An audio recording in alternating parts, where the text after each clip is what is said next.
So we are in verse 23 now of Matthew 22. That same day, the Sadducees, who say there is no resurrection, came to him with a question. Now, keep in mind, they don't believe in the resurrection.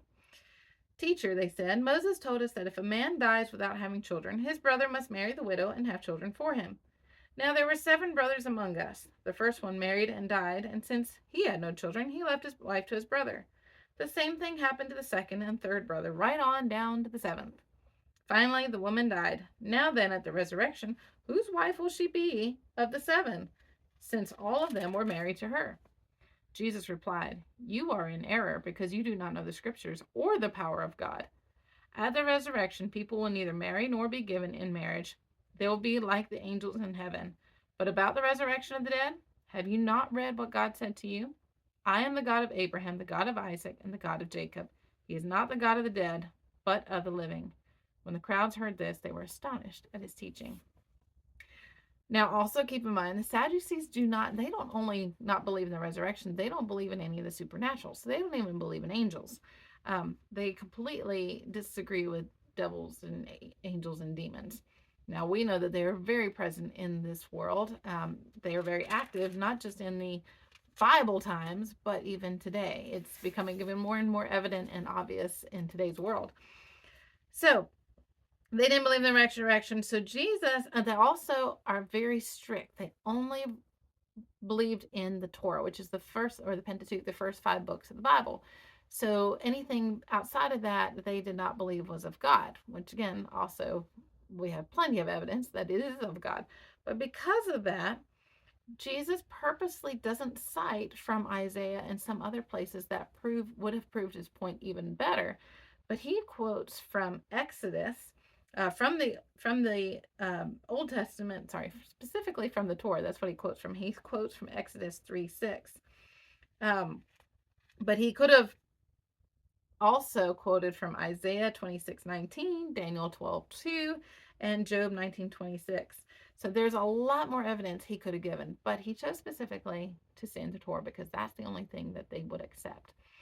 Now, with this example of what was taking place, what they're explaining is from Deuteronomy 25:5-6. So let's look at that. This is the reference they're making as to, okay, well, how do we look at this particular situation? Obviously, we know this is also a trap. Again, another way to try to trap Jesus. If brothers living together and one of them dies without a son, his widow must not marry outside the family. Her husband's brother shall take her and marry her and fulfill the duty of a brother-in-law to her. The first son she bears shall carry on the name of the dead brother, so that his name will not be blotted out from Israel. And that's what they're referencing. Now, this actually took place in the story of Boaz and Ruth. Because Ruth's husband died, the next kin, or the kin redeemer, was Boaz. Now, there was one that was closer, and that's why Boaz went to try to see if he could get him to be the kinsman redeemer. But he turned that down. So Boaz was the one who did what Deuteronomy 25 says. So that is an example. Also, we see it in Genesis 38 with Onan and Tamar. Same situation. So it was to be passed on, so that way the woman would have a son to pass on the name. So that's the kind of the reference that they're looking at. But the thing is, the Sadducees, again, one, they don't believe in the resurrection. They don't believe in angels. And so Jesus is saying, and they only believe in the Torah. They don't accept anything else. So Jesus is saying, you're in error in all of your thinking, basically. Well, he says this, because you do not know the Scriptures or the power of God. They don't believe in the supernatural. They didn't believe in healings. They didn't believe in any of that. So they won't accept the rest of Scripture, only the Torah. So they don't know or understand fully and have created this false doctrine. So how are they going to receive anything that Jesus does at this point? And you know what? It's the same for people today. Sometimes there's groups that accept only the Old Testament. There's other groups that accept only the New Testament. But both are needed. You have to have both to fully understand the fullness of God's story of salvation. Both come together for full understanding. If you only take part, there's another scripture that says, we know in part, we prophesy in part.